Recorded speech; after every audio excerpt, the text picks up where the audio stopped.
पढ़ी पढ़ी जो पत्थर भया, लिखी लिखी भया जो चोर।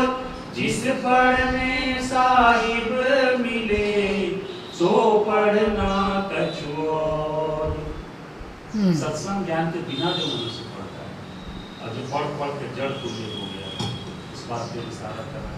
लेकिन सत्संग ज्ञान सो पढ़ना कछु और, तो क्या पढ़ना है? जो गुरुदेव जी सत्संग में बता रहे हैं वो एक्चुअल पढ़ाई है, ये किताब की पढ़ी हुई बात नहीं है। जो आत्मा परमात्मा या इंद्रिय निग्रह या मन की स्वच्छता निर्मलता और जो क्षय विकार है उसको दूर करना, ये एक्चुअल पढ़ना है मेरे विचार। और कोई कुछ तुम लोग कोई? सो पढ़ना कछु और, शरीर में ही मैं आत्मा हूं, इसका बोध होना।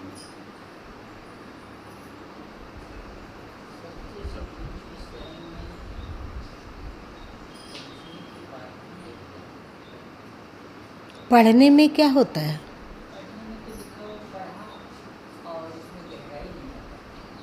सदगुरु की उपदेश और उनके अनुरूप चलने का प्रयास करने से गहराई आती है।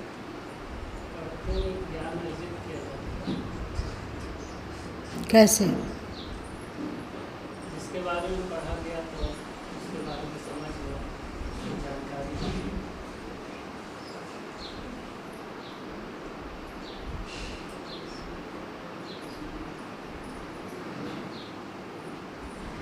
सबसे ऊंची पढ़ाई है साक्षी भाव।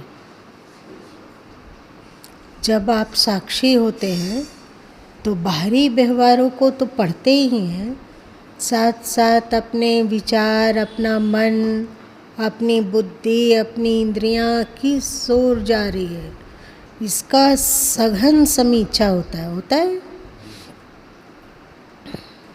बहुत बार ऐसा होता है कि मन में क्या आ रहा है, क्या उत्पन्न हो रहा है, शरीर किस ओर जा रहा है, इसको हम लोग देख भी नहीं पाते हैं।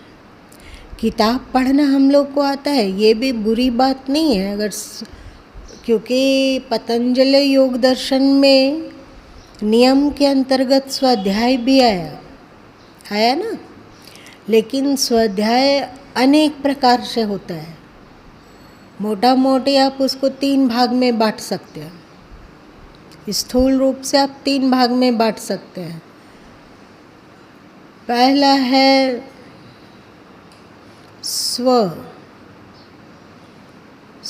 का अध्ययन करना। तो स्व का अध्ययन कैसे किया जाता है? कोई बताएगा स्व का अध्ययन कैसे होता है?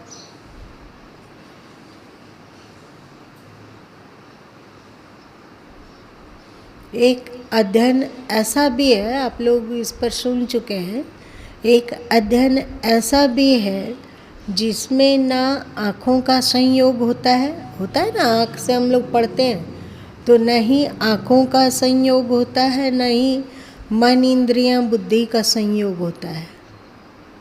बताइए, अभी हाल ही में बताए हैं।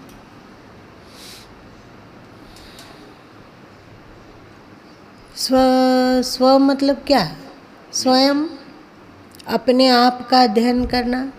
तो अपने आप का अध्ययन करने के लिए हम लोगों को मन, इंद्रिय, बुद्धि से परे होना होता है। ये ध्यानावस्था में ही संभव है? क्या बताए हैं इसमें?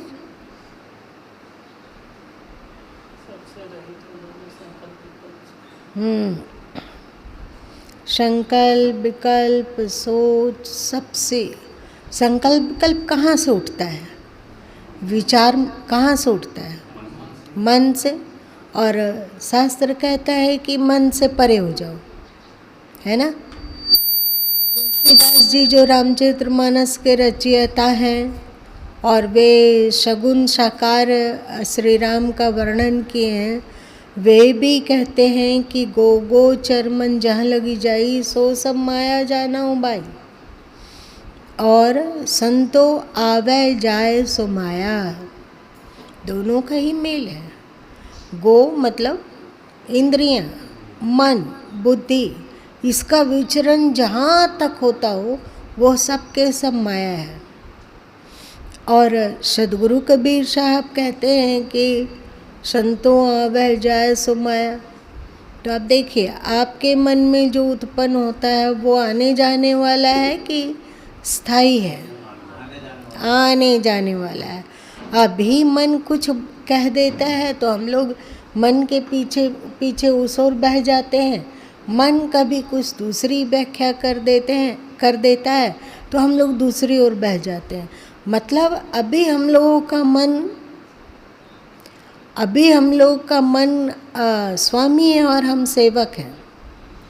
जिस ओर ले जाता है हम लोग दूसरे शब्द में आप कह सकते हैं कि मन रूपी कुत्ते का हम लोग अनुचर हैं। अभी आप देखते हो कि जो कुत्ते पालते हैं, कुत्ता आगे आगे भागता है, आदमी उसका रस्सी पकड़ के पीछे पीछे भागता है, होता है ना। इसी को सदगुरु कबीर साहब 19वां शब्द में कहते हैं।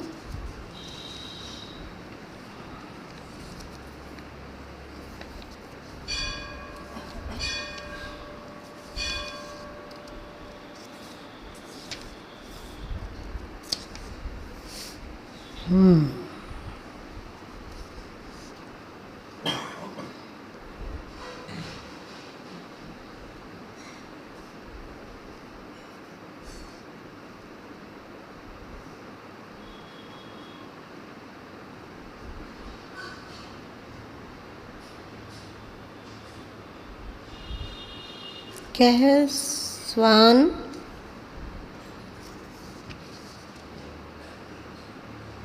स्वान बापुरा धरनी ढाकनो, बिल्ली घर में दासी।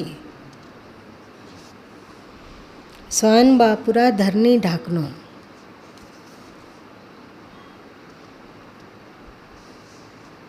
बापुरा मतलब क्या होता है?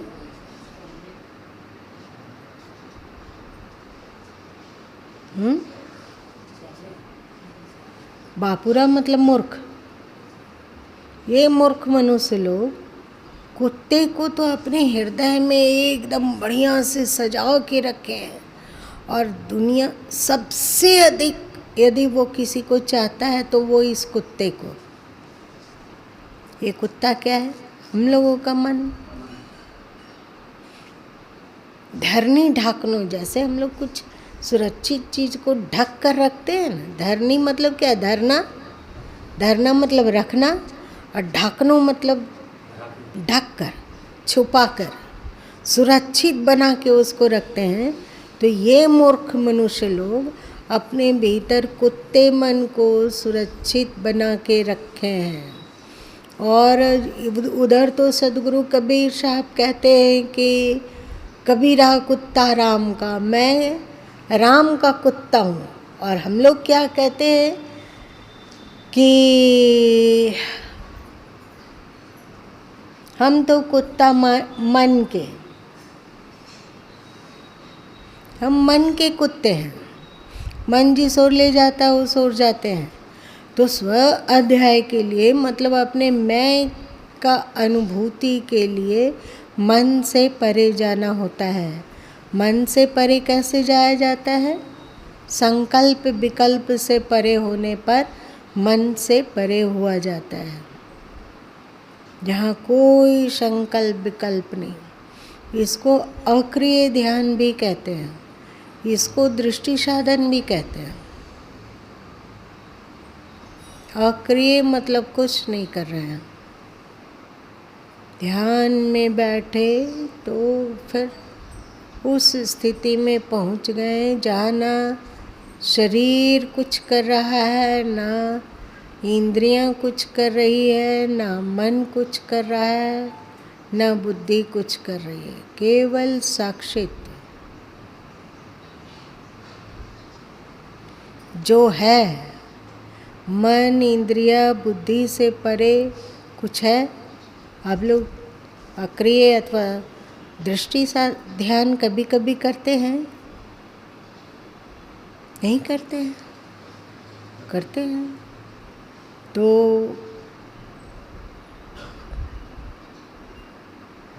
जब मन का समन हो गया मतलब शांत हो गया, अब कोई संकल्प विकल्प नहीं उठ रहा है, बुद्धि कोई निर्देश अथवा निर्णय नहीं कर रही है, इंद्रियों में कोई हलचल नहीं है,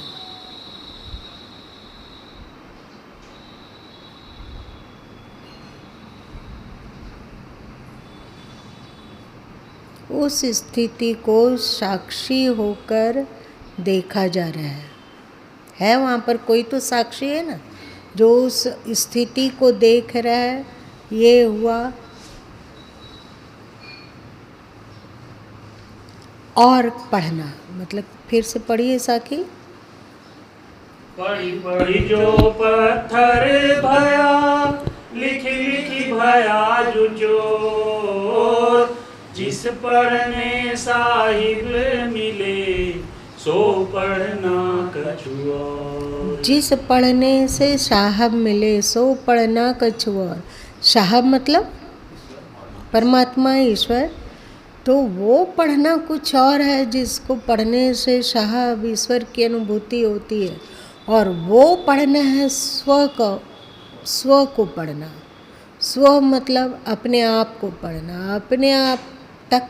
हम लोग तो जिंदगी में यदि 100 साल भी जीते होंगे तो अपने आप को कितने समय पढ़ते होंगे, अथवा कितना बार हम लोग अपने आप को पढ़े हैं। जब मन नहीं हो, बुद्धि नहीं हो, इंद्रिय नहीं हो,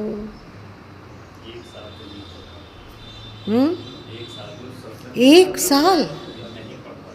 साल नहीं, अधिकांशतः संसारी लोग पूरा जीवन 90 साल का जिया हो, 100 साल जिया हो, कभी अपने आप को नहीं पढ़ता है।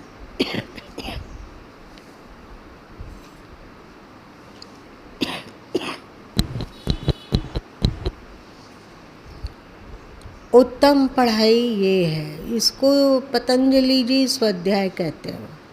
अध्याय मतलब अपने को पढ़ना, अपने को जानना, अपने में स्थिर होना, अपने में ठहरना, और वो आता है जब हम मन से परे पहुँचते हैं। दूसरा स्वाध्याय के अंतर्गत आता है अपने मन को पढ़ना। पल पल का हिसाब किताब मन का हमारे पास हो। अभी मन हम लोगों के भीतर अनेक झंझावातों को उत्पन्न करता है, अनेक विचारों को लाता है, जो कि हमारे दृष्टि पथ में आए बिना ही गुजरता रहता है। ऐसा लगता है जैसे हम लोग मन का खिलौना बन गए हैं, होता है।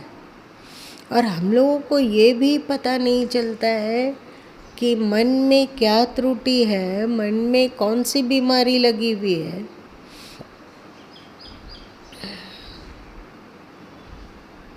पता चलता है कि अभी इस पल मन में राग उत्पन्न हो रहा है, इस पल अभी द्वेष उत्पन्न हो रहा है, इस पल अभी क्षोभ उत्पन्न हो रहा है, तो इस पल अभी वासना उत्पन्न हो रही। पल पल पता चलता है, नहीं चलता है, नहीं चल पाता। बाद में भले पता चलता हो कि अरे ये मन तो बदमाशी कर रहा था, लेकिन जब मन बदमाशी कर रहा हो उस समय देखना। और एक मजे की बात है, सभी शास्त्र, जैसे अभी हम लोग गीता को आसानी से जान पा रहे हैं ना, और सदगुरु कबीर साहब के बीजक को भी आसानी से जान पा रहे हैं। कई बार चर्चा हो चुकी है कि बीजक और गीता दोनों में बहुत सारी बातें समानांतर है, सम है। तो सबके सब समर्पण की बात कहते हैं सर्वधर्मान् परित्यज्य मामेकं शरणं व्रज, अहम सर्वपापेभ्यो मोक्षयिष्यामि मा शुचा।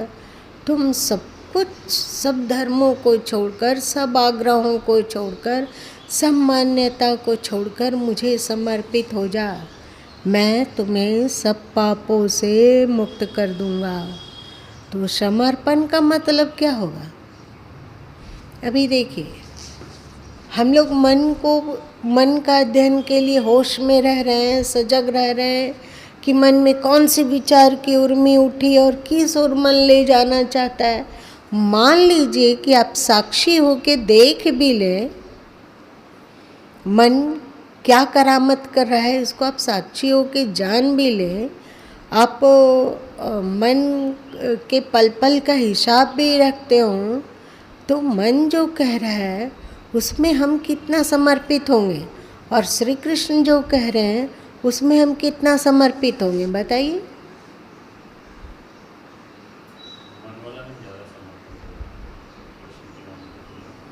99.9% मन के प्रति हम लोगों का समर्पण है।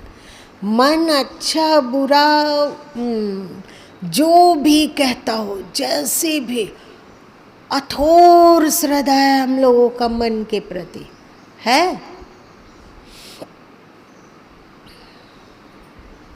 अथोर श्रद्धा नहीं, हम तो ऐसा सोचते हैं, हम तो ऐसा मानते हैं, हमारा ये विचार है, हमारी ऐसी मान्यता है।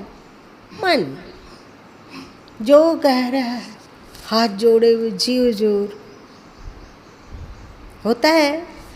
मन को यदि हम पढ़ भी पाते हैं कि मन अभी उठपटांग हरकत कर रहा है, तो हम मन के आगे समर्पित होते हैं कि हम एकदम डटक के सीना तान के खड़े हो जाते कि तुम हमसे टकराएगा। और कोई डटक के खड़े हो पाते हो? और मन का पल पल की चाल हमें पता हो, पल पल की चाल पता हो कि अभी मन ये कर रहा है और वो कर रहा है और वो कर रहा है, ऐसा कर रहा है वैसा कर रहा है। तो समर्पण की बात कहना बहुत सरल है कि ईश्वर के प्रति समर्पित होना चाहिए, सद्गुरु के प्रति समर्पित होना चाहिए, गीता उपनिषद इत्यादि धर्मशास्त्रों के प्रति समर्पित होना चाहिए। पर एक तरफ मन हो और एक तरफ इतने लोग हों, गुरु भी हों, ईश्वर भी हों, और उपनिषद हो, गीता हो, महापुरुषों की बानियाँ हों, और एक तरफ हमारा मन हो, तो हम लोग किसके साथ खड़े हो जाएंगे?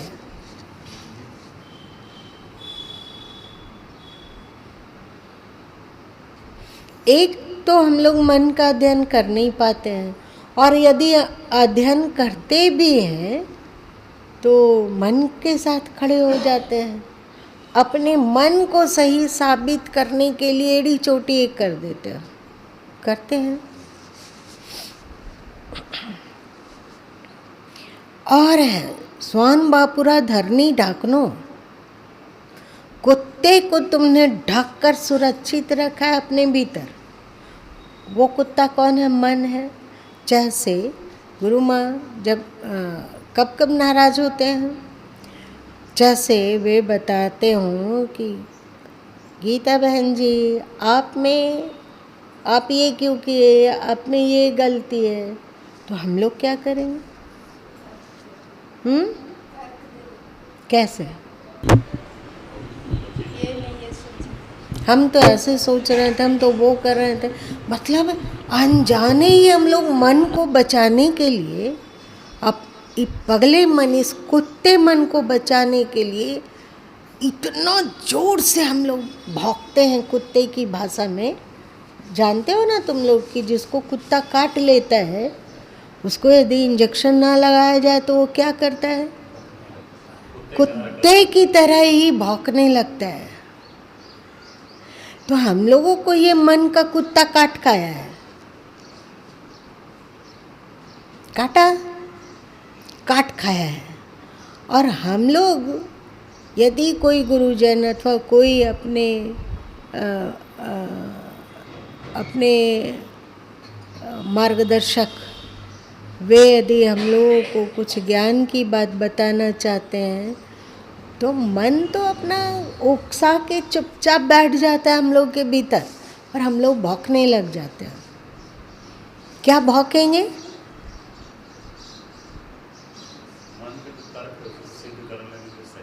एकदम सही है, एकदम सही है। ऐसा सोचा गया, इसीलिए ऐसा किया गया, ऐसा विचारा गया, इसीलिए ऐसा हुआ, ऐसा बस।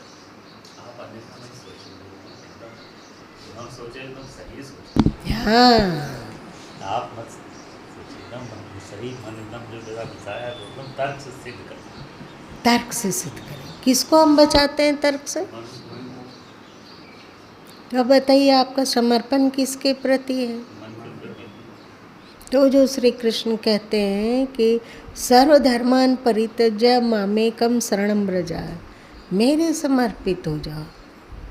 तो मन के समर्पण के जंजीर को काटे बिना हम ईश्वर अथवा सद्गुरु के समर्पित हो सकते हैं? ठीक से देखो। और यदि मन के प्रति जो हम लोगों का समर्पण है ये टूट जाता हो तो हमारे सारे पापों का क्षय हो जाएगा कि नहीं? ठीक से देखो। हमारा जो मन के प्रति समर्पण है वो हटाएंगे, चलो हटो। हमें तो भाई गीता और बीजक में समर्पित होना है। हमें तो सद्गुरु ब्रह्मज्ञानी ब्रह्मनिष्ठ संतों के प्रति समर्पित होना है। तुम होता कौन है? बहुत दिन तक तेरे पाँव को पकड़े रहे, अब नहीं। और ये दृढ़ता के साथ हमारे भीतर पाप बचेगा, हम लोगों के भीतर गलती बचेगी, हम लोगों के भीतर अज्ञान बचेगा। जितना अज्ञान है, जितना आवागमन है, जितना दुख और सुख है, जितना राग और द्वेष है, जितना ईगो है अथवा जो कुछ है वो किसके कारण है? मन के कारण। और क्या कभी हम लोग अपने मन पर संदेह करते हैं कि मन सही बोल रहा है कि गलत कह रहा है? संदेह कभी भी? मन से संयुक्त होकर ही तो सब कर रहे हैं। जब भी मन सोचाता तब तो हम ही तो सोचे, बस सही सोचे, सही उस वक्त एकदम अच्छा सा 100% सही समझा देता है।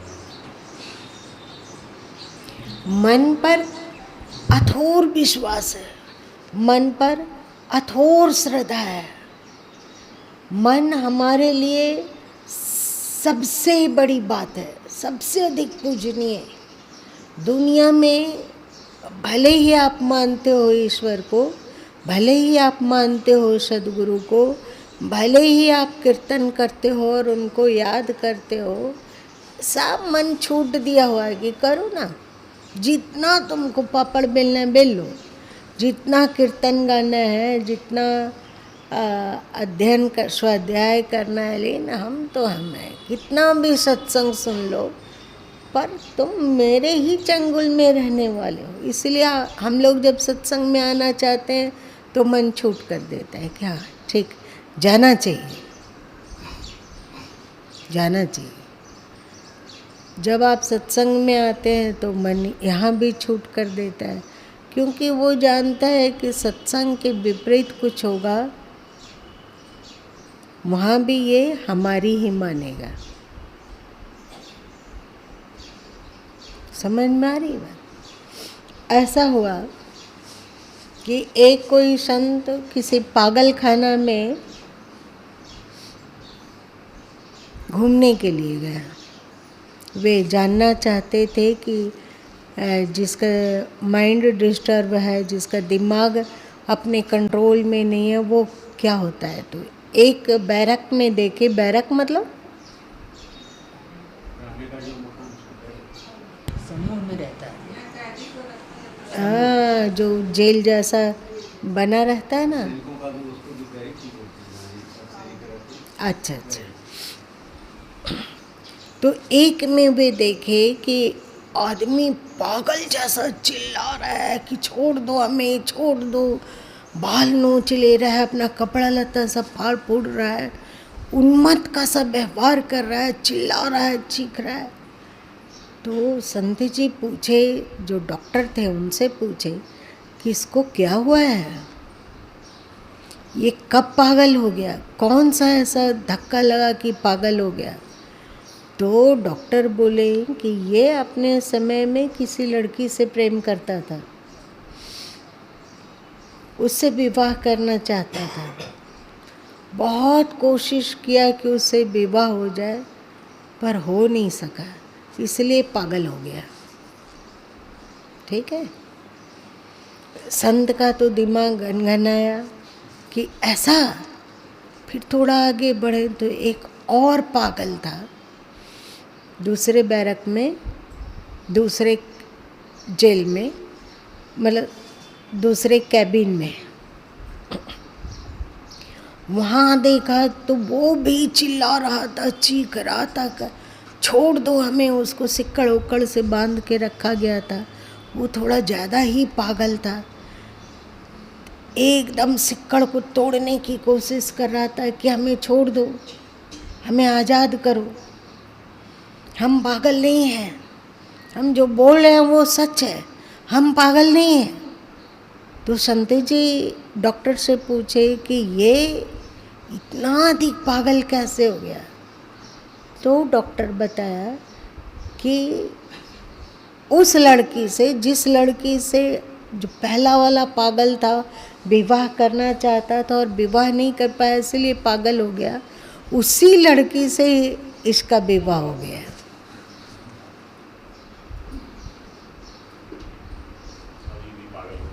अभी भी पागल। हम लोगों का मन कितना चतुर है। मन को देखो तो एक एक रहस्य, मन के एक एक परत को हटाओगे तो एकदम चकित रह जाओगे। मन गुस्सा करने के लिए भी उकसाता है, क्रोध करने के लिए, और जब क्रोध हो गया तो पश्चाताप भी वही करता है। कैसे बांध के रखा है हम लोगों को, समझ रहे हो। मन है सो सत्संग की ओर भी प्रेरित कर रहा है, तो यही मन कुसंगियों के बीच भी उठने बैठने के लिए प्रेरित करता है। आप लोग जो मोबाइल में अथवा नेट में डूबे रहते हैं, वो देखोगे तुम लोग तो जो जरूरी है पढ़े, और फिर जो जरूरी नहीं हो समाचारों में भी डूब गए। 5 मिनट, 10 मिनट, 15 मिनट, 20 मिनट उस गफलत में खोलिए। जहाँ मोबाइल बंद किए, एक तरफ मन ये भी उकसा रहा है कि इसको बंद करो ना, क्या कभी 10 मिनट 15 मिनट समाचार देख लेना, पर अभी बंद करो ना। ये भी मन ही कह रहा है। और एक तरफ देखो ना, कितना अच्छा है, अरे ये समाचार है, देखो ये समाचार आया हुआ है। एक तरफ पाप में धकेलता है तो एक तरफ का प्रायश्चित भी करता है। ये मन दुधारी तलवार है, हर तरह से आपको अपनी चंगुल में लेके रखा है। आप समीक्षा करोगे, मन की समीक्षा, आत्म समीक्षा, तो पाओगे कि इस मन पर हम लोगों को बहुत श्रद्धा है। हम लोग मन के आज्ञाकारी उतना अधिक है जितना किसी और के आज्ञाकारी नहीं है। चाहे माता पिता हो तो हम उतने आज्ञाकारी माता पिता के नहीं हैं। चाहे सद्गुरु हो तो हम उतने अधिक सद्गुरु के आज्ञाकारी नहीं हैं। चाहे बच्चे हो, अपने ही बच्चे हो, चाहे अपनी ही पत्नी अथवा पति हो, तो हम उतने आज्ञाकारी हो ही नहीं सकते हैं जितना आज्ञाकारी हम मन के हैं। अनुभव होता है? हुआ नहीं होता है तो इसका कारण है कि हम लोग मन को नहीं पढ़ते हैं, साक्षी नहीं हो पाते हैं, होश नहीं साध पा रहे हैं, जागृत नहीं रह पाते हैं। इसीलिए मन की चालबाजियाँ आपके आँखों से छुपकर गुजरती रहती है और आप हर स्थिति में सैल्यूट करते रहते हैं। और कोई कह दे कि आप अपने मन को सैल्यूट क्यों कर रहे हो, समझ रहे हो तुम्हें वो किस ओर ले जा रहा है, तो फिर हम क्या करेंगे, क्या करेंगे? वो सही है, उसके सही होने के पक्ष में हम लोग इतना तर्क करेंगे, इतना तर्क करेंगे। आप देखिए, आप दुनिया में सबसे ज्यादा किससे प्रेम करते हैं? सोचो, हर व्यक्ति का अलग अलग है। सबसे अधिक एक ही व्यक्ति है जिसमें सब कोई प्रेम करता, वो है मन, अपना मन। और किसी से वो प्रेम नहीं करता है, न पत्नी से, न बच्चों से, न पति से, न गुरु से, न ईश्वर से, न ही सदशास्त्रों से। उतना अधिक प्रेम नहीं करता है जितना अपने मन से करता है। आप लोग को कैसा लगता है?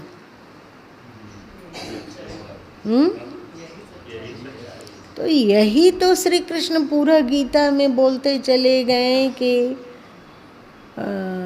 मद भक्ता क्या है?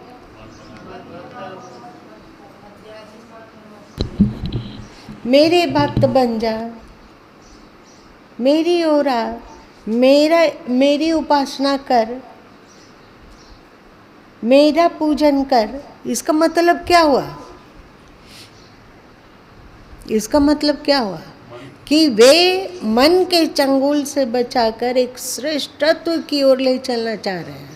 लेकिन क्या हम लोग श्रेष्ठत्व की ओर इतना आसानी से चल सकेंगे? मन का गुलामी सदियों से है।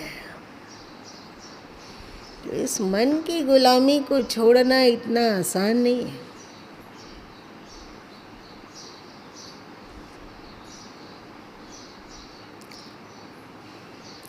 कृष्ण अपना गीत गाते रहे गीता में, सदगुरु अपनी वाणियों में उपदेश करते रहे अथवा अपना गान करते रहे, पर हम और हमारा मन जिंदाबाद।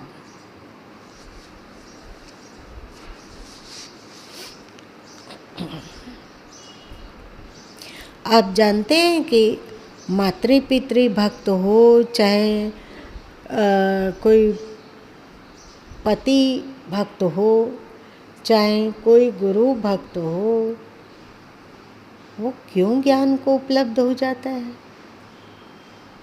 मातृ पितृ भक्त के आगे पुंडलिक एकदम डूबे हुए हैं, और जब वे भगवान को पुकारा करते थे तो भगवान आते नहीं थे। और आज जब वे अपने माता पिता की भक्ति में डूब गए, माता पिता की भक्ति कैसे की जाती है अथवा किसी की भी भक्ति कैसे की जाती है? आधी रात को उठें और माँ बाप चिल्लाएं कि देखो हमें अभी भूख लगी है, दो कुछ बना के। कैसा लगेगा? मन करेगा उठने का? कुनकुनाएंगे और कहेंगे कि ये लोग ना रात में चैन से सोने भी नहीं देते हैं, हमेशा खोजते रहते हैं। कभी हम माता पिता के पैर को दबा रहे हैं तो वो अपने हाथ में बूढ़े हो गए हैं तो डंडा तो रहेगा ही, तो डंडा उठा के 2-4 डंडा लगा देते भी लगा देते हैं, लेकिन वो श्रद्धा में डूबा हुआ है। माँ बाप कह दिए कि बेटा अभी जा तो जामुन खोज के लाना, और जामुन का दिन ही नहीं है, तो अब क्या करोगे? एक बार माँ बाप को समझाओगे कि बाबूजी अभी जामुन का सीजन नहीं है, आएगा ना तो हम आपके लिए ला देंगे। लेकिन नहीं मानते हो, कहते हो कि जाओ देखो, तुम जंगल में जाओ, किसी न किसी पेड़ में 1-2 जामुन होगा। तो भक्त है वो चल दिया जंगल, मातृ पितृ भक्त चल दिया। देखे इससे क्या हो रहा है? इससे क्या होता है बताइए? मन मिट रहा है, मन कमजोर हो रहा है, क्योंकि कल तक हम अपने मन से संचालित होते थे, अब ऐसा उनके आज्ञा से संचालित हो रहे। मन करता है कि ये नहीं माने, मन वहाँ तर्क करता है। देखो कितना तरह तरह का अपना बखेड़ा खड़ा करके बोलेगा, नहीं ऐसे नहीं, ये करो। तो हम लोग कितने प्रतिशत फेल होंगे, कितने प्रतिशत पास?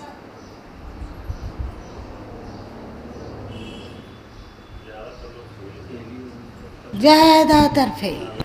हम वहाँ पे तर्क करके अपने जो दिमाग में आ रहा है, अपने मन में जो आ रहा है, उसको सही साबित कर देंगे और उनकी आज्ञा उल्लंघन हो गया।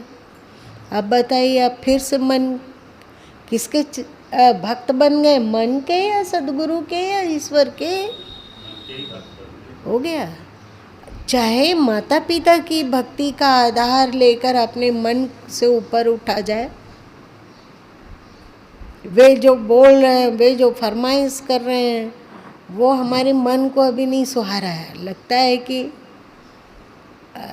1 मिनट रुको ना माँ, आधा घंटा, बहुत नींद आ रही, आधा घंटा सोने दो ना। फिर जब हम सो के उठेंगे तब पक्का है कि आपकी बात को मान लेंगे। आप जामुन बोलने कहते हैं, लाने कहते हैं, जंगल जाने कहते हैं, हम जाएंगे, आधा घंटा का समय दो ना। ये किसकी बात मान रहे हैं? मन जिंदा हो गया, शक्तिशाली हो रहा है। जैसे जैसे वो चाल चलता है और उसके चाल में हम फंसते जाते हैं, वैसे वैसे मन मोटाता जाता है।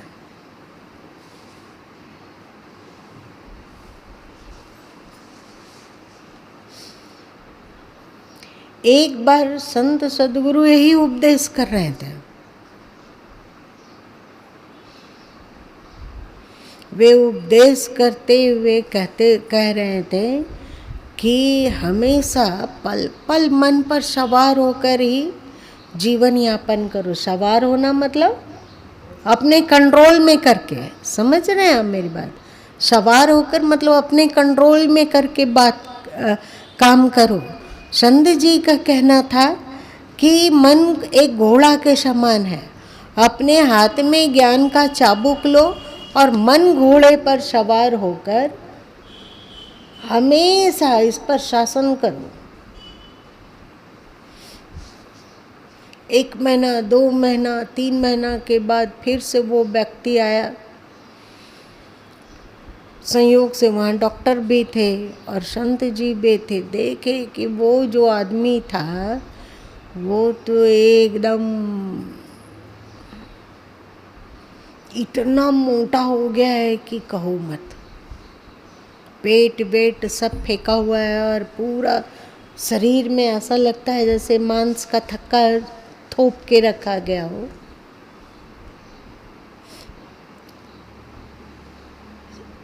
संत दूर से देखे कि ये क्या हो गया, तो वो पुकार कर पूछे कि ऐसे कैसे हो गए तुम? तो बोला कि आप ही तो कहते कि मन घोड़े में दिन रात सवार रहो। तो मैं क्या करूं? ये देखिए मेरा घोड़ा है, इसका मैंने नाम रखा है मन।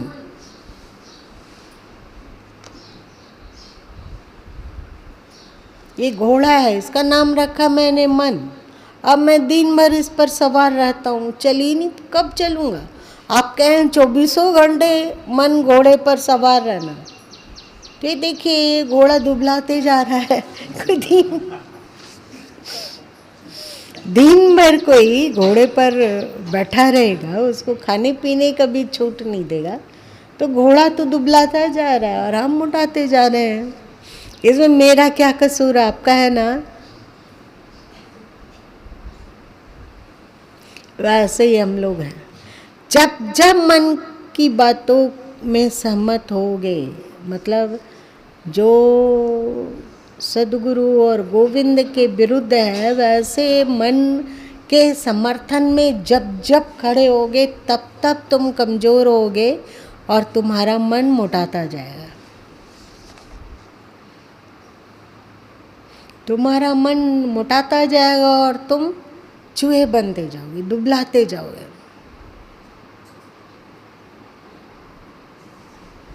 ऐसा ही होता है। देखो संत बोले कि मन रूपी घोड़े पर हमेशा सवार रहना, तो वो एक घोड़ा ले आया, उसका नाम मन रख दिया। ये कौन चालबाजी सिखाया? मन सिखा दिया। रास मन जो है सो भाववाचक संज्ञा नहीं होता, व्यक्तिवाचक संज्ञा होता है, तो उसकी खैर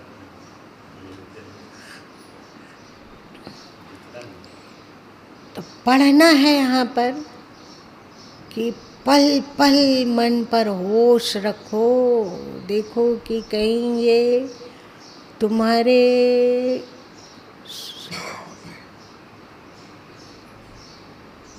गुरु गोविंद के समर्पण के स्थान पर तुम मन को तो समर्पित नहीं हो जा रहे हो। जब तक चौकन्ना नहीं रहेंगे, जब तक इसका पल पल अध्ययन नहीं करते रहेंगे, पल पल इसको पढ़ते नहीं रहेंगे, पढ़ना मतलब जांचते परखते नहीं रहेंगे, तो पता है मन कहाँ से कहाँ ले जाएगा। देख लो, जैसे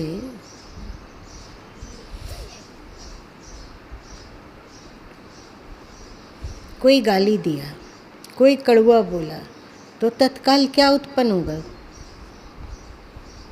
चिढ़, गुस्सा, द्वेष, यही ना उत्पन्न होगा। और वहाँ पे श्री कृष्ण कहते हैं कि समत्वम योग उच्यते, समता में रहो। अब क्या करेंगे? अगर होश में नहीं रहेंगे तो मन के समर्पित हो जाएंगे कि गोविंद के समर्पित होएंगे। ठीक से देखिए, होश में नहीं रहेंगे तो तत्काल गुस्सा आएगा और तत्काल उसके प्रति चिढ़ और द्वेष उत्पन्न होगा। और मजे की बात है कि उस द्वेष, चिढ़, गुस्सा इत्यादि को हम लाठी लेकर सुरक्षा करेंगे कि ये तो एकदम सही हुआ।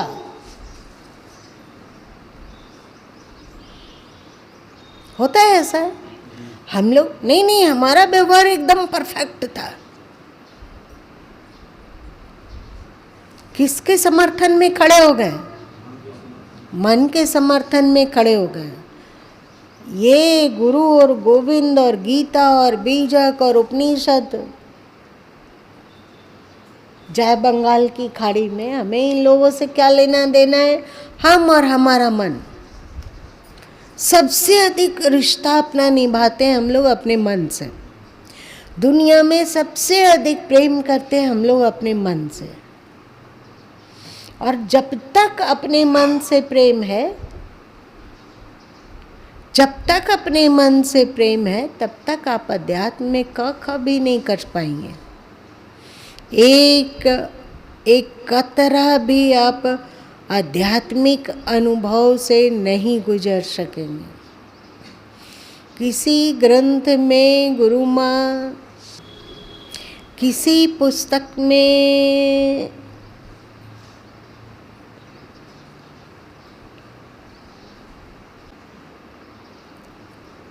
लिखा गया है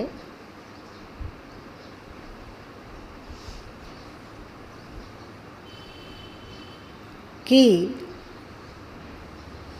यदि हम मन को समर्पित कर पाते हों अथवा अपने आप को समर्पित कर पाते हो गुरु गोविंद के चरण में, आसान है ये समर्पण है। इसीलिए तो कृष्ण जी चिल्ला चिल्ला के कहते हैं मन मना भव मद भक्त मध्याय जी माम नमस्कुरु। 4 बात कहते हैं। पहली बात कहते हैं मन मना भव। मन मना भव मतलब क्या होता है? मुझ में मन वाला हो, मुझे अपने मन को समर्पित कर, अपने मन को मुझे समर्पित कर, मुझे समर्पित कर अपना मन। इसका मतलब क्या हुआ? मतलब मन का कहना नहीं, तो मेरे कहना को मन। आसान है क्या? श्री कृष्ण पहली बात कहते हैं मन मना भवा। अपने मन की ना, अपने मन की ना सुन, तू मेरी बात सुन। मन को सौंप पहले। जब तक आप मन को नहीं सौंपेंगे तब तक क्या भक्ति कर पाएंगे? दूसरे में वे कहते हैं मन मना भव मत भक्ता, मेरा भक्त बन। तो आप मन को समर्पित किए बिना क्या आप गोविंद की भक्ति कर पाएंगे? नहीं कर पाएंगे, एकदम नहीं कर पाएंगे। आप गोविंद गोविंद गोविंद रटते रह सकोगे, पर भक्ति तो मन की ही होगी। इसलिए श्री कृष्ण, और एक मजे की बात है, यही श्लोक 2 जगह कहा गया है, एक 18वें अध्याय में और एक 9वें अध्याय में। एक ही श्लोक को 2 बार। आश्चर्य है, ऐसा क्यों उन्होंने कहा होगा? क्योंकि ये बहुत ही अधिक महत्वपूर्ण है। आप अध्यात्म में एक कदम भी आगे तभी बढ़ सकते हो जब मन मना भावा की स्थिति को प्राप्त कर पाओ। और जब हम मन को समर्पित करते हैं तो फिर क्या होता है? फिर मन की नहीं, अपने इष्ट की सुनते हैं। जैसे छोटी छोटी बात, ये सब क्योंकि गुरु माँ इन सब से गुजरे हैं। जैसे सुबह उठे, अभी गुरु माँ को उस समय बहुत कार्य रहता था, जैसे आज है। आज तो बच्चे लोग सब कुछ संभाल लेते हैं, हमें नहीं कुछ करना होता है। पर सरकार प्रभु थे तो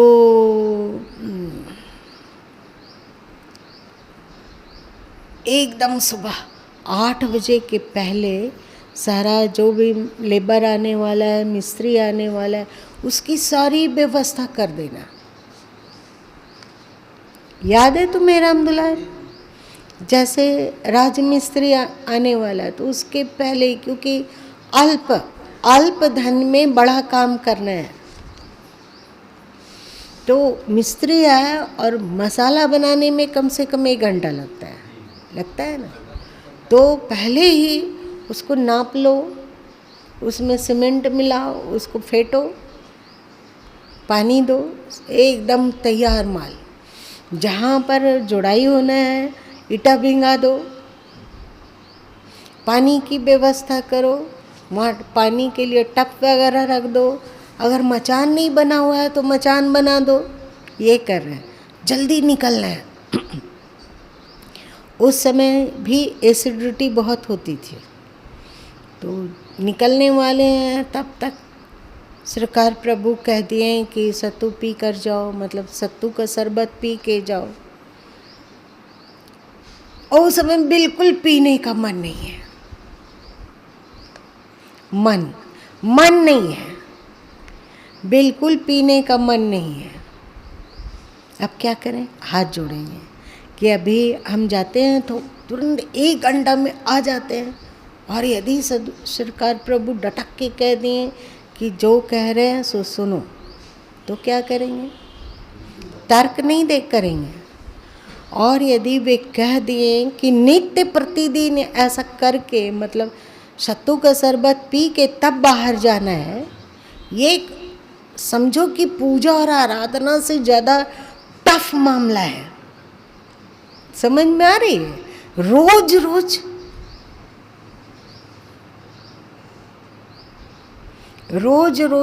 मन कहता है वो एकदम नहीं, ऐसा नहीं हो सकता है, एकदम मन नहीं। यही भगवान हाथ जोड़ते हैं कि अभी हमें नहीं पीने का मन है, रोज नहीं, कभी कभी जब एसिडिटी जैसा लगेगा तब ठीक है, कोई बात नहीं। अगर सुनते हो तो ये एक सोचो, कठिन परीक्षा से नित्य प्रतिदिन गुजरना है। और जब तक उनका पुनराज्ञा ना ले कि ठीक है किसी दिन नहीं पीने का मन करेगा तो छोड़ देना। तो इसमें क्या हो रहा है बताइए? क्या हो रहा है? मन मिट रहा है कि मन मोटा रहा है? मन मिट रहा है। तो अब सरकार के मन के अनुसार चलना है, इस मन को गौन कर देना है। आज यदि गुरु माँ में ऐसे बहुत सारे रहस्य खुले हैं अथवा आज भी खुलते हैं जो अध्यात्म का गूढ़ तत्व है, गूढ़ तत्व।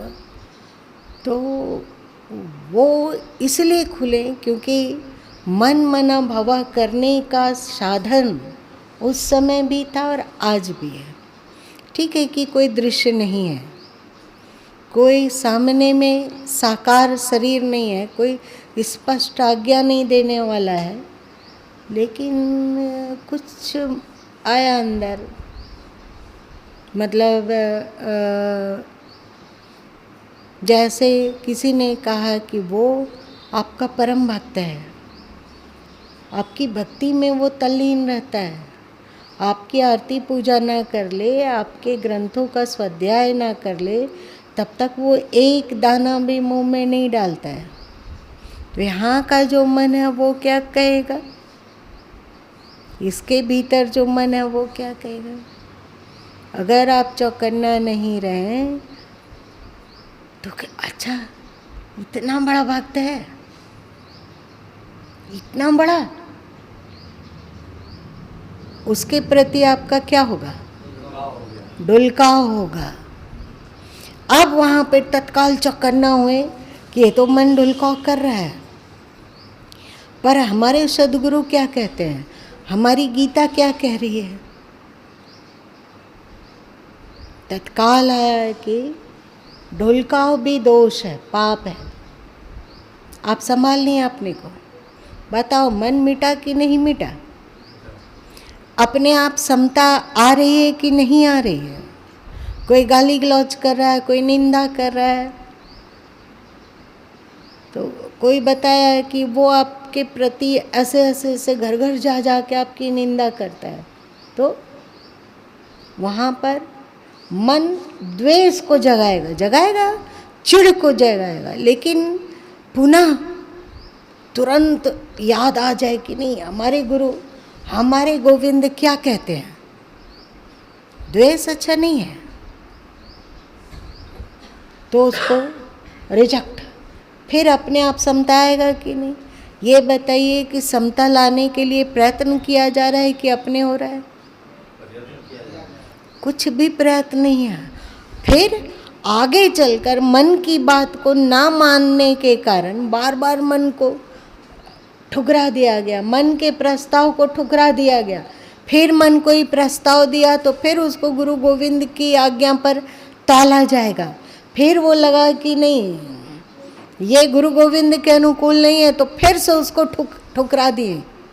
तो आप बताइए, मन सोचेगा कि किस पागल के फेरे में पड़े हैं, अच्छा है कि ना राग करें ना द्वेष करें, ये मानेगा ही नहीं, हमेशा अपने गुरु और गोविंद को खड़ा कर देगा। तो चुपचाप अब फिर राग और द्वेष स्वाभाविक ही नहीं उठता है। मन क्या पता नहीं, मन रहता है कि कमजोर होता है कि क्या होता है, पर उठता नहीं है, स्वाभाविक ही समता। आपके शरीर में कोई रोग है, मान लीजिए शरीर तो रोग का मंदिर है, घर है, और जैसे जैसे शरीर पुराना होता है, और आज के समय में तो नया शरीर में भी रोग बीमारी लग जाती है। जैसे जैसे कोई रोग शरीर में आ रहा है तो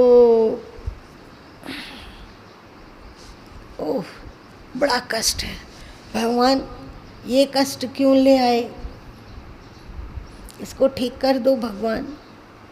जैसे ही मन ये कहा, वैसे ही वहाँ गुरु गोविंद की भक्ति लाठी लेकर खड़ा है।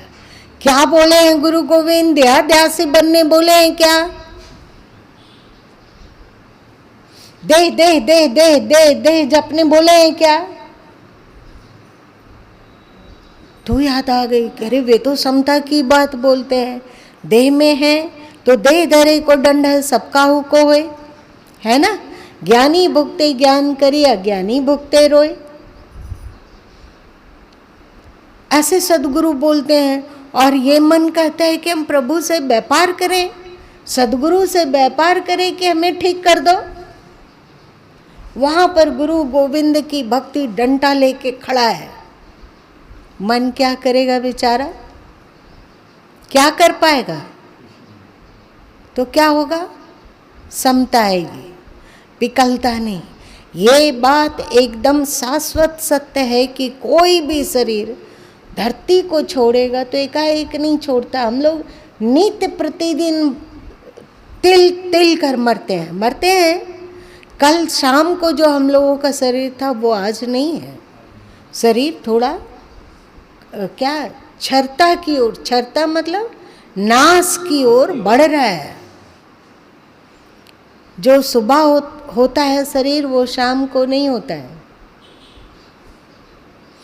आप 1000 कोशिश कर लो, आप 1000 कोशिश कर लो, 1000 ध्यान कर लो, 1000 सुमिरन कर लो, राम राम राम राम राम राम राम राम राम राम जपते रहो और जपते रहो। चाहे आप घंटों घंटा आंख मूंद कर बैठे रहो, जैसे बगुला बैठा रहता है नदी के किनारे, क्यों बैठा रहता है? मछली पकड़ने के लिए। हम लोग ध्यान में क्यों बैठे रहेंगे? कि हमें शांति मिले, हम अध्यात्म को उपलब्ध हो जाए, हम सुख और दुख में क्षमता को पाले, है ना? ये इच्छा से बैठ रहे हैं। लेकिन हम लोग ये जान ही नहीं रहे हैं कि इसमें सबसे बड़ा बाधक तो हमारा मन ही है। आप चिल्लाओ ना कि हम गुरु को नहीं मानते, हम ईश्वर को नहीं मानते, हम किसी और को नहीं मानते, तो किसी को तो मान रहे हो ना। किसको मान रहे हो? मन को मान रहे हो। अब ये मन तो धोबिया पाठ की तरह हम लोगों को क्या खींचेगा ही। इसीलिए तो श्री कृष्ण कहते हैं मन मना भवा, अपना मन मुझे समर्पित कर। अब यदि हमें पल पल होश ना रहे, मन का पल पल निरीक्षण ना करें कि हमारे मन में जो उठा ये गुरु और गोविंद के अनुकूल है कि प्रतिकूल है।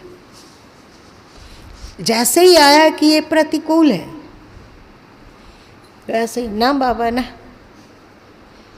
श्री कृष्ण का है मन मना भवा, उनके विपरीत तो नहीं चल सकते हम, चाहे जो हो जाए।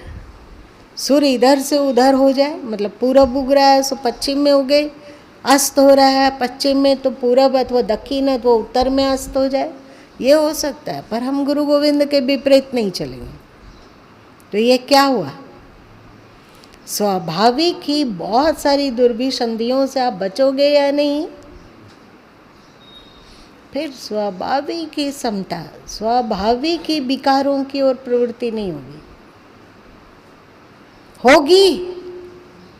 एक मन आप मोक्ष हेतु अथवा अध्यात्म में उन्नति के लिए घंटों ध्यान करें, घंटों सुमिरन करें और बड़े बड़े शास्त्रों को पढ़ डालें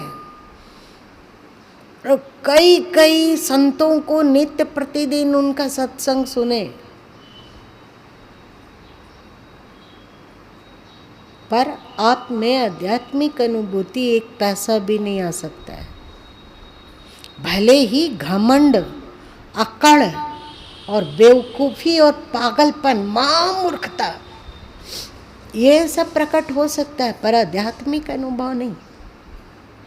पर यदि मन को समर्पित करते हैं तो धीरे धीरे मन मिटेगा और मन मिटेगा तो अनायास ही आध्यात्मिक अनुभूति अंदर में खुलती जाएगी। गुरु माँ किसी पुस्तक में लिखे हैं कि तुम मन को यदि गुरु गोविंद के चरणों में रख पाओगे तो बाहरी गीता तुम पढ़ो या ना पढ़ो, तुम्हारे भीतर जो गीता का ज्ञान है, गीता का ग्रंथ है, उसके पन्ने फड़फड़ाने लग जाएंगे।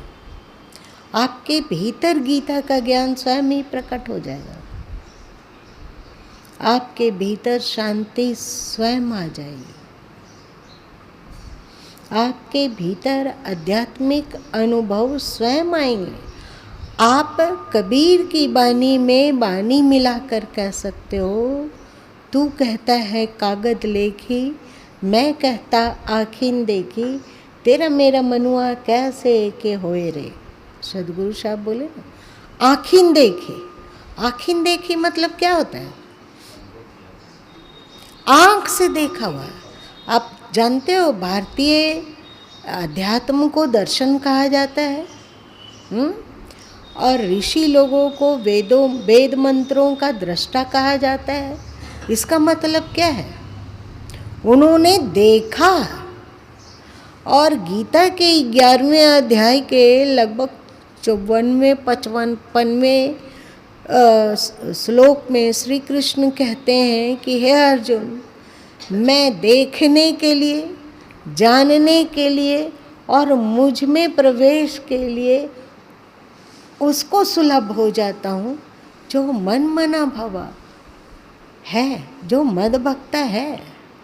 आप जब तक मन को समर्पण नहीं कर पा रहे हैं, मतलब मन के स्थान पर, अभी हम लोगों के देह में एक मन रूपी भूत रहता है। ये बड़ा डरावना और खतरनाक है, बहुत ही मधुर बोलता है। माया महा ठगनी हम जानी, त्रिगुणी फांस लिए कर डोले, बोले मधुरी बानी। इतना अपना बन के ये बोलता है कि हम लोग तो गफलत में आ जाते हैं। लगता है मन से बड़ा हमारा अपना कोई हो ही नहीं सकता है।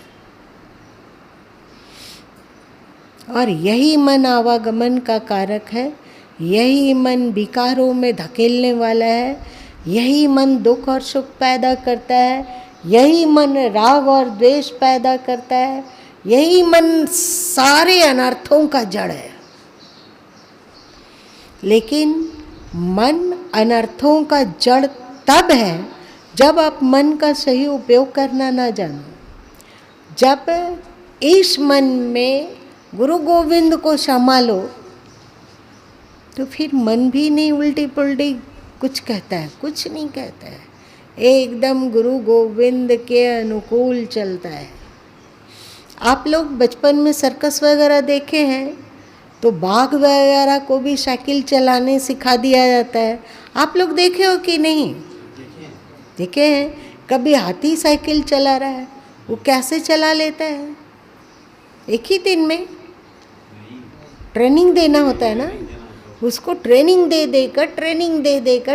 दे देकर इस तरह बना दिया गया कि अब वो हाथी साइकिलिंग भी करता है। और बंदर का नाच भी आप लोग देखे होंगे। जैसे ही मदारी कहता है सबको प्रणाम कर ले तो क्या करता है? हाथ जोड़ता है।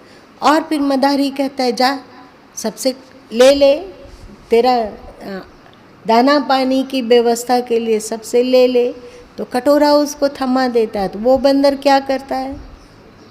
सबके पास जाता है और ऐसे ऐसे करता है। उसमें 2-4 पैसा जो है उसको ढंढन बजाता है और सबके पास एक के पास जाता है। कभी कभी एक हाथ से वो कटोरा और दूसरे हाथ से, देखें आप लोग बंदर को सलाम करते हुए, कैसे ऐसा हो गया? ट्रेनिंग दिया गया।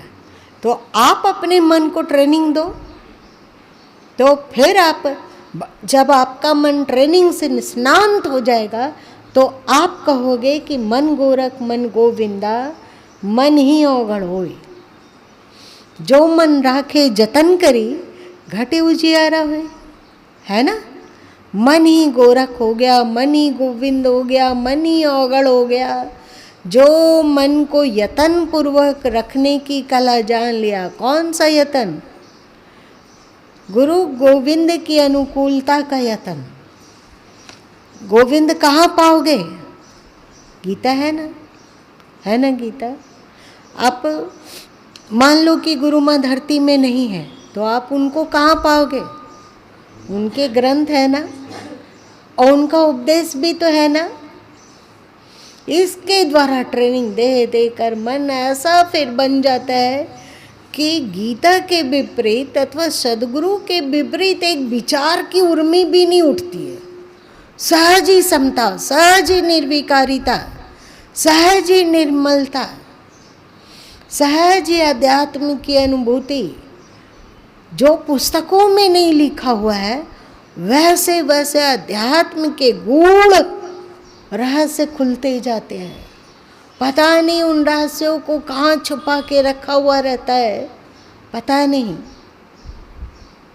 पर वो जो अनुभव है, एक बात आप लाल बुझक्कड़ नहीं बन जाना कि हमारा तो ये अनुभव है, हम अपने अनुभव को सच मानते हैं। यदि तेरा मन कुत्ते जैसा हो तो उसका अनुभव भी तो कुत्ते जैसा ही होगा ना। इसीलिए लाल बुझक्कड़ मत बनना और ये मत कहना कि ये हमारा मन ऐसा अनुभव करता है, ये मत नहीं तो मन फिर से डोबिया पाठ करेगा। तो वहाँ पर क्या कि क्या मेरा अनुभव गीता सम्मत है, क्या मेरा अनुभव शास्त्र सम्मत है? और यदि शास्त्र सम्मत नहीं है, गीता सम्मत नहीं है, सद्गुरु सम्मत नहीं है, तो मन ने फिर से चाल खेला। ठीक है, ये हुआ मन को पढ़ना। समझ में बात आई? आपने कहा सो पढ़ना है कछु और, फिर से पढ़िए। पढ़ी पढ़ी जो पत्थर भया, लिखी लिखी भया जुचोर, जिस पढ़ने साहब मिले, सो पढ़ना कछु और। वो पढ़ना कुछ और है। समझ गए क्या पढ़ना होता है? एक स्वाध्याय, अपने अस्तित्व में ठहरना, अपने अस्तित्व में दृष्टि गड़ा कर देखना, ये हुआ पहला पढ़ाई, सबसे सुप्रीम। दूसरा है मन की समीक्षा करना, और मन में जो गुरु गोविंद के विरुद्ध बातें हैं, उनके उपदेशों से विरुद्ध कुछ कहा हुआ है तो उसे हम नहीं मानेंगे। इसके लिए हमें पल पल मन के प्रति चौकन्ना होना होगा, है ना।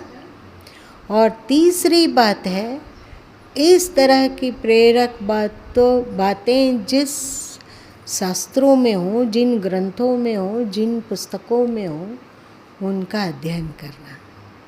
ये 3 सीढ़ी है जो कह रहे हैं सो पढ़ना कछु और। वो कछु और क्या है? अपना आत्म तत्व में गोता लगाना, मन की समीक्षा करते रहना, और जो गुरु गोविंद के विपरीत है उसे रिजेक्ट करना। और तीसरी बात है, इस तरह की प्रेरणा देने वाले ग्रंथों का अध्ययन करना। तब आता है ज्ञान, तब आता है बोध, तब हम ईश्वर को देख पाते हैं, एकदम देख पाते हैं कि वो क्या है, उसमें कैसी शांति है। और तब हम ईश्वर में प्रवेश भी हो सकते हैं। तब हमारे जीवन में पूर्णतः अध्यात्म प्रतिफलित होता है। ठीक है, आज इतना ही रहने दो।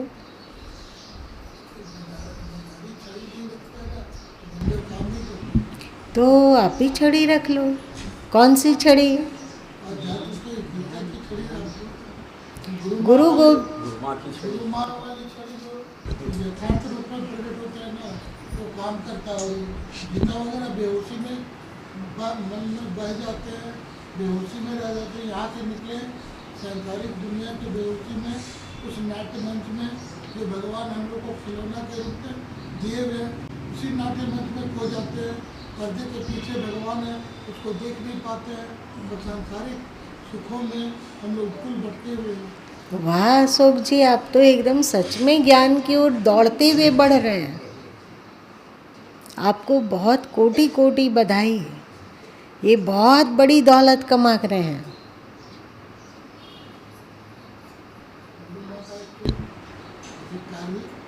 जो खुला है ना, जीवन में सुधार है। आज सुबह पूछ रहे थे कि कितना जन्म और लगेगा हम लोग को का मोर्चा छोड़ा के। यही जन्म काफ़ी है, एक जन्म काफ़ी है। एक जन्म में 3-4 बार बंधन में पड़ा जा सकता है और मुक्त हुआ जा सकता है। इतनी कैपेसिटी हम लोगों के भीतर है, ईश्वर ने भरा है। उसके लिए सूत्र पहला कदम मन मना भवा। सबसे बड़ा बाधक तो शरीर है गुरु और जैसे ही एक कदम बढ़ते हैं शरीर नहीं, मन। शरीर तो सीधा है। आज का जो उद्देश्य है वो मन ही, ये सबसे बड़ा। जो मन मुरीद है वो कभी गुरु मुरीद नहीं हो सकता। मुरीद मतलब शिष्य। इसी को कहा गया जो मनोमुखी है वो गुरुमुखी कभी नहीं बन सकता है, और जो गुरुमुखी है वो मनोमुखी कभी नहीं बन सकता है। हाँ, मन मना भवा जब हम लोग हो जाएंगे तो मद भक्ता भी जरूर होंगे। मन मना भवा मद भक्ता मध्याय जी सब समर्पित कर दे। समर्पण होगा कि नहीं?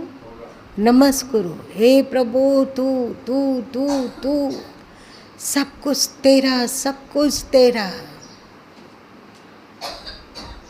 नमस्कार तुमको, और कोई नमस्करणीय दिखता ही नहीं है। तू नहीं को रात दिन नमक, कभी कभी बीच बीच में चल रहे हैं, फिर रहे हैं, काम कर रहे हैं, हमेशा होश बना रहे कि प्रभु धन्य धन्य धन्य। उनका बिना स्मरण किए ही स्मरण रहे, उनका बिना चिंतन किए ही चिंतन रहे, उनको कोई प्रयत्न किए बिना उनसे अथोर प्रेम रहे। उनके प्रेम का स्थान, उनका जो स्थान हमारे हृदय कुटिया में है, उस स्थान को कोई दूसरा ले नहीं सकता है, मन भी नहीं। हृदय का सिंहासन किसके लिए है? मन के लिए तो बिल्कुल नहीं। इस सिंहासन पर गुरु गोविंद के अतिरिक्त और किसी को विराजित होने देना महापाप है। शुरू में इसे प्रयत्न पूर्वक करना होता है, फिर एक बार ऐसी स्थिति होती है कि स्वाभाविक ही वही विराजते हैं। वहाँ पर मन और बुद्धि और अपनी सोच का कोई अस्तित्व नहीं रह जाता है।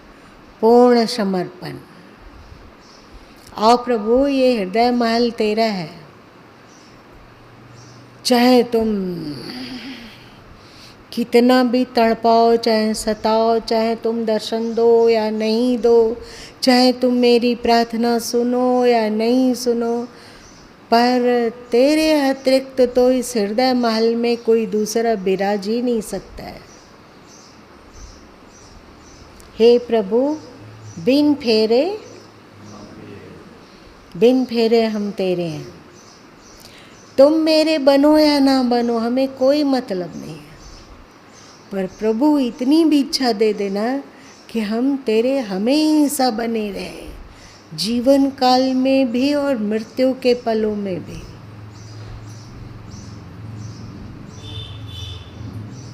फिर देखो कि जीवन में क्या शांति है, क्या आनंद है, क्या खुमारी है, ये अनुभव करने की चीज़ है।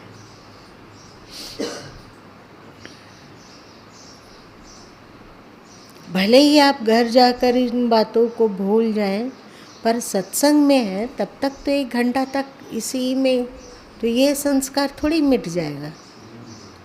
पल पल अर्जित किया हुआ संस्कार कहीं ना कहीं अपना जगह बना के अट ही जाता है, तो ये भी अट जाएगा और अंततः हम लोग अवश्य ही उस शाश्वत सत्य को उपलब्ध होंगे, जिसको उपलब्ध होना हमारे जीवन का लक्ष्य है। इसीलिए तो श्री कृष्ण कहें कि न मैं भक्त प्रणश्यति, मेरे भक्त का कभी पता नहीं होता है।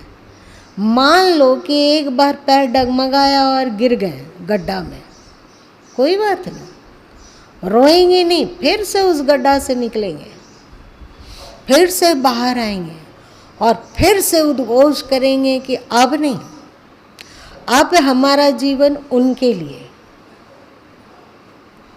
जो वो चाहेंगे, जिस ओर वो ले चलेंगे हम उसे ओर चलेंगे। उद्घोष कि हाँ हमें उनसे प्रेम है, जोर से चिल्ला के कह सकें, उनसे प्रेम है, क्या कर लोगे तुम? है प्रेम, उनके विपरीत हम एक सुई भी नहीं हिल सकते हैं। नहीं चिल्ला के बोल सकते हैं हम लोग?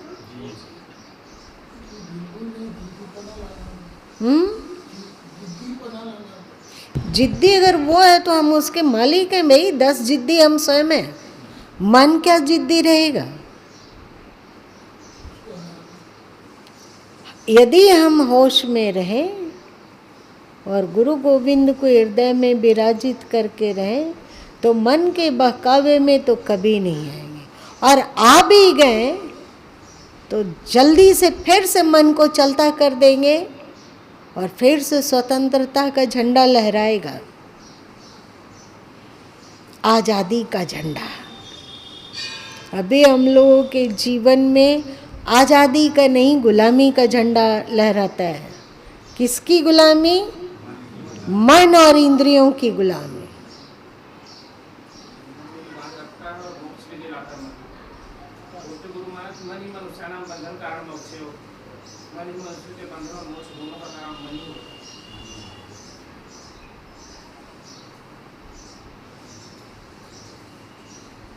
मन यदि समर्पित करना जानते हैं तो मन मोक्ष का कारण है। यदि मन के अनुसार अब चलते हैं तो वो बंधन का कारण है। बस आज इतना ही रहने दो।